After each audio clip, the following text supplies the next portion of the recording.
ಇನ್ನು ಹೊಸ ವರ್ಷಕ್ಕೆ ಮದ್ಯದ ಹೊಳೆಯೇ ಹರಿತಾ ಇದೆ, ಖಜಾನೆ ಕಳೆ ಕಟ್ತಾ ಇದೆ ನನ್ನ ಕಡೆಗೆ.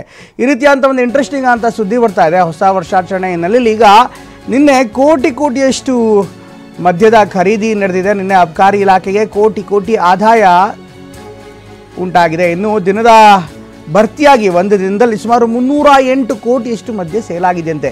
ಇದು ಆದಾಯ ಇಲಾಖೆಯಿಂದ ಬರ್ತಾ ಇರುವಂಥ ಮಾಹಿತಿ. ಬೆಳಗ್ಗೆಯಿಂದ ಮಧ್ಯಾಹ್ನ 2ರವರೆಗೆ 308 ಕೋಟಿ ರೂಪಾಯಿಯಷ್ಟು ಮದ್ಯ ಸೇಲ್ ಆಗಿದೆ. ಬೆಳಗ್ಗೆಯಿಂದ ಮಧ್ಯಾಹ್ನ 2 ಗಂಟೆವರೆಗೆ 308 ಕೋಟಿ ಮದ್ಯ ಮಾರಾಟವಾಗಿದೆ. 2023 ಡಿಸೆಂಬರ್ 31ರಂದು 193 ಕೋಟಿ ಮದ್ಯ ಸೇಲ್ ಆಗಿತ್ತು. ಕಳೆದ ಬಾರಿ ಕಂಪೇರ್ ಮಾಡಿದ್ರೆ ಈ ಬಾರಿ ಭಾರೀ ಪ್ರಮಾಣದ ಆದಾಯ ಉಂಟಾಗಿದೆ. ಒಟ್ಟಲ್ಲಿ ನಿನ್ನೆ ಮೋಜು ಮಸ್ತಿ ಮಾಡೋರೆಲ್ಲರೂ ಕೂಡ ಮಧ್ಯದಲ್ಲಿ ಮಿಂದೆದ್ದಿದ್ದಾರೆ. ಈ ರೀತಿಯಾದಂಥ ಅಂಕಿಅಂಶಗಳಿಗೆ ಬರ್ತಾ ಇದೆ. ಯಾಕೆಂದರೆ ಕಳೆದ ಬಾರಿ ಕಂಪೇರ್ ಮಾಡಿದ್ರೆ ಈ ಬಾರಿ ಭಾರೀ ಪ್ರಮಾಣದ ಸೇಲ್ ಆಗಿದೆ. ನಿನ್ನೆ 7305 ಮಾರಾಟಗಾರರಿಂದ KSBCLಗೆ ಅಷ್ಟು ಪ್ರಮಾಣದ ಭಾರೀ ಹಣ ಬಂದಿದೆ. ಒಟ್ಟು 4000 ಇನ್ಫ್ಯಾಕ್ಟ್ 4 ನಿಮಗೆ ಉಬ್ಬಿದ ರಕ್ತನಾಳ ಅಂದ್ರೆ ವೆರಿಕೋಸ್ ವೇನ್ಸ್ ಸಮಸ್ಯೆ ಇದ್ದಲ್ಲಿ ಫ್ರೀ ಡಾಪ್ಲರ್ ಸ್ಕ್ಯಾನಿಂಗ್ಗಾಗಿ ಹಿಂದೆ ಭೇಟಿ ಕೊಡಿ ಏವಿಸ್ ಆಸ್ಪತ್ರೆ. 1,83,715 ಬಾಕ್ಸ್ ಮಾರಾಟದಿಂದ 250 ಕೋಟಿಯಷ್ಟು ಹಣ ನಿನ್ನೆ ಅಬಕಾರಿ ಇಲಾಖೆಗೆ ಬಂದಿದೆ ಅನ್ನುವಂಥ ಮಾಹಿತಿ ಲಭ್ಯವಾಗ್ತಾ ಇದೆ. 2,92,339 ಬಿಯರ್ ಬಾಕ್ಸ್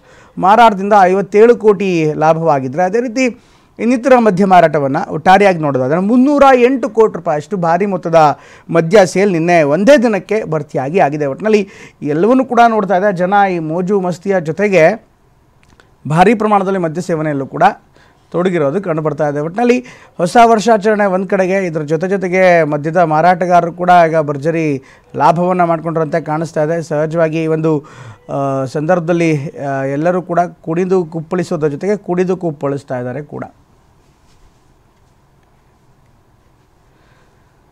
ರೈಟ್, ಈಗಾಗಲೇ ಎಲ್ಲ ರೀತಿಯಾದಂಥ ಅಂಕಿಅಂಶಗಳು ಬರ್ತಾ ಇದೆ. ಈ ಅಂಕಿಅಂಶಗಳನ್ನು ನೋಡ್ತಾ ಇದ್ದರೆ ಈಗಾಗಲೇ ಜನ ಮೋಜು ಮಸ್ತಿಯ ಜೊತೆಗೆ ಈಗ ಮದ್ಯದ ಮಸ್ತಿ ಕೂಡ ತುಂಬ ಜೋರಾಗಿರುವಂತೆ ಕಾಣಿಸ್ತಾ ಇದೆ. ರೈಟ್, ಈ ಬಗ್ಗೆ ಇನ್ನಷ್ಟು ಹೆಚ್ಚಿನ ವಿವರವನ್ನು ನೀಡ್ತಾರೆ ನಮ್ಮ ಪ್ರತಿನಿಧಿ ಪ್ರಜ್ವಲ್. ಬಹುಶಃ ಹೊಸ ವರ್ಷಾಚರಣೆ ಒಂದು ಕಡೆಗೆ ಕುಣಿದು ಕುಪ್ಪಳಿಸೋದ್ರ ಜೊತೆಗೆ ಜನ ಕೂಡ ಕುಡಿದು ಕುಪ್ಪಳಿಸ್ತಾ ಇದ್ದಾರೇನೋ, ಆ ರೀತಿ ಸಂಭ್ರಮ ಕಂಡು ಬರ್ತಾ ಇದೆ. ಹೊಸ ವರ್ಷ ಸೆಲೆಬ್ರೇಷನ್ ಜೊತೆಗೆ ಮದ್ಯದ ಮಾರಾಟ ಕೂಡ ಭಾರಿ ಪ್ರಮಾಣದಲ್ಲಿ ಆಗಿರುವಂಥದ್ದು. ಇದು ಒಂದು ರೀತಿ ಆತಂಕವೋ ಅಥವಾ ಇದನ್ನು ಸಂಭ್ರಮವೋ ಏನು ಹೇಳುತ್ತೆ ಸರ್ಕಾರ? ಇನ್ಫ್ಯಾಕ್ಟ್ ಮದ್ಯ ತೆರಿಗೆ ಇಲಾಖೆ ಆದಾಯ ಬರ್ತಾ ಇರುವಂಥ ಹಿನ್ನೆಲೆಯಲ್ಲಿ ಈಗಾಗಲೇ ಅಬಕಾರಿ ಇಲಾಖೆ ಏನು ಹೇಳ್ತಾ ಇದೆ? ಪ್ರಮೋದ್, ಹೊಸ ವರ್ಷದಲ್ಲಿ ಜನರು ಮದ್ಯವನ್ನ ಬರೀ ಕುಡಿದಿಲ್ಲ, ಅದರಲ್ಲೇ ಮುಳುಗಿ ಅದರಲ್ಲೇ ತೇಲಾಡಿದ್ದಾರೆ. ಯಾಕಂತಂದ್ರೆ ಹೋದ ವರ್ಷ ಅಂದ್ರೆ ಕಳೆದ ವರ್ಷ 195 ಕೋಟಿ 193 ಕೋಟಿ ತನಕ ಬಿಸ್ನೆಸ್ ಆಗಿತ್ತು. ಆದ್ರೆ ಕೇವಲ ನಿನ್ನೆ ಮಧ್ಯಾಹ್ನ 2 ಗಂಟೆ ಅಷ್ಟೊತ್ತಿಗಾಗಲೇ 308 ಕೋಟಿ ಬಿಸ್ನೆಸ್ ಆಗಿದೆ ಮದ್ಯದ ಮಾರಾಟದಿಂದ. ಅಂದ್ರೆ ಎಷ್ಟರ ಮಟ್ಟಿಗೆ ಯೋಚನೆ ಮಾಡ್ಬೋದು, ಕಳೆದ ವರ್ಷಕ್ಕೆ ಹೋಲಿಸ್ಕೊಂಡ್ರೆ ಈ ವರ್ಷ 1:2 ಬರೀ ನಿನ್ನೆ ಮಧ್ಯಾಹ್ನ 2 ಗಂಟೆ ತನಕಲೇ ಪರ್ಚೇಸ್ ಮಾಡಿದ್ದಾರೆ.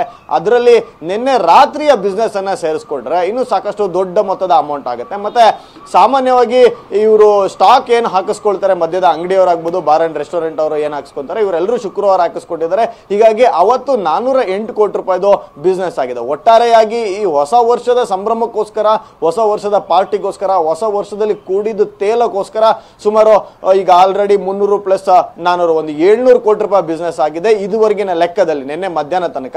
ಮತ್ತೆ ನಿನ್ನೆ ಮಧ್ಯಾಹ್ನದಿಂದ ಓವರ್ ನೈಟ್ ಆಗಿರುವಂತ ಬಿಸ್ನೆಸ್ ಇದನ್ನ ನೋಡ್ಕೊಂಡ್ರೆ ಇನ್ನೂ ಒಂದು 200 ಕೋಟಿ ರೂಪಾಯಿ ಅಂತ ಕನಿಷ್ಠ ಬಿಸ್ನೆಸ್ ಆಗಿರುತ್ತೆ. ಹೀಗಾಗಿ ಸರ್ಕಾರದ ಬೊಕ್ಕಸಕ್ಕೆಂತೂ ಒಳ್ಳೆ ರೆವೆನ್ಯೂ ಜನರೇಟ್ ಆಗಿದೆ ಈ ಹೊಸ ವರ್ಷದಿಂದ. ಮತ್ತೆ ಇನ್ನೊಂದು ಕಡೆ ಆತಂಕನೂ ಕೂಡ ಹೌದು. ಜನ ಏನಪ್ಪ ಇಷ್ಟೊಂದು ಕುಡಿತಿದ್ದಾರೆ, ಯಾವ ಮಟ್ಟಕ್ಕೆ ಕುಡಿದು ಮಜಾ ಮಾಡ್ತಿದ್ದಾರೆ, ಇವರ ಆರೋಗ್ಯದ ಪರಿಸ್ಥಿತಿ ಏನಾಗ್ಬೋದು ಅಂತ. ಆದ್ರೆ ಇನ್ನೊಂದು ವಿಚಾರ ಏನಂತ ಅಂದ್ರೆ, ಇದುವರೆಗೆ ಬೆಂಗಳೂರು ಸಿಟಿಯಲ್ಲಿ ಸುಮಾರು MG ರೋಡ್, ಬ್ರಿಗೇಡ್ ರೋಡ್ ನಲ್ಲಿ ಒಂದು 7-8 ಲಕ್ಷ ಜನ ಸೇರಿದ್ವು.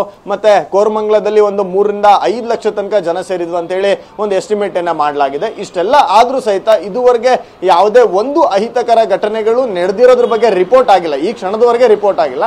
ಮುಂದೆ ಏನಾರು ಅನಾಹುತಗಳಾಗಿದೆಯಾ ಅನ್ನೋದನ್ನ ಕಾದು ನೋಡಬೇಕು. ಒಂದು ಲೆಕ್ಕಕ್ಕೆ ಒಂದ್ ಕಡೆ ಸರ್ಕಾರದ ಬಿಸ್ನೆಸ್ ಸಕ್ಸಸ್ಫುಲ್, ಇನ್ನೊಂದು ಕಡೆ ಪೊಲೀಸರ ಬಂದೋಬಸ್ತು ಕೂಡ ಸಕ್ಸಸ್ಫುಲ್ ಅನ್ನೋ ಲೆಕ್ಕಾಚಾರದಲ್ಲೇ ಇದೆ ಪ್ರಮೋದ್. Thank you Prajwal. ಎಲ್ಲ